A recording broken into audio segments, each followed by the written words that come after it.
Hi everybody, Kenneth G Hasty here once again. My series of videos for business owners, for sales managers, and for salespeople to help you become more effective at what you do. I do this because I'm a professional business growth consultant, a certified sales automation consultant, and it helps build my brand. So let's get right to it, and here's what we're talking about today. Today's title is called Don't Give Too Many Appointment Options. Well, what's that mean? Well, recently I got approached by someone and I was interested in speaking with them, and it sounded like something I wanted to get involved with, with my business. And so I asked, what time, say next week or a week after, when will be a good time? And they came back, and basically Monday through Friday, both weeks, and anytime.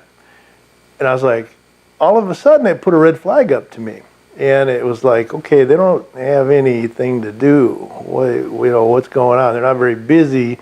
Is this someone I want to get involved with my business? And so I opted out. It was just kind of a little, a FUD factor, fear, uncertainty, and doubt. So then I got to thinking, what do I do if somebody says, hey, when's a good time to meet with you? And so I learned a long time ago in sales not to just give one, can you meet me this day at this time, but rather to, I like to use the alternate choice, just like in closing. So I'll say, well, it's Monday at 2, or it's Thursday at, 9 in the morning, better for you, whatever, right? So I started looking at, how I'm doing things. And, one thing that I try to do, and admittedly in my kind of work, especially a few weeks out, I may not have a lot of specific appointments booked. A lot of times I'm doing administrative, I'm doing research, I'm doing, whatever, right?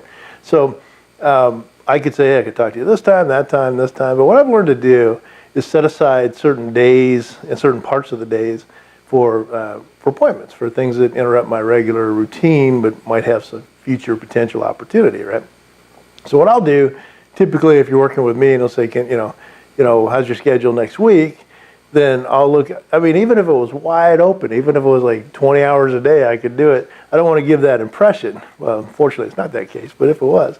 So anyway, I'll find a couple times that make sense. And what I usually do is go for a morning and also for an afternoon, because if they're typically really busy in the mornings, then what sense does it make to offer two different morning options, right?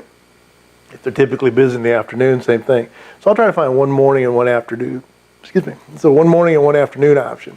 So basically then what will happen, they can make that choice, or say, hey, is there, can we do it this time? And then I'll look at it and say, if I don't have something scheduled, of course, otherwise we'll just work it out till we get the right time. So anyway, that's kind of what I've been talking about as far as don't give too many appointment options. So whether you're receiving on the receiving team or the giving team, you want to keep it short, sweet, simple. Give them no more than 2 choices, and you'll find that that'll work better for you. All right, so thanks everybody. Kenneth G Hasty, KennethGHasty.com. If you want to get a hold of me, it's Kenneth at KennethGHasty.com, and we'll talk to you later. Take care. Bye.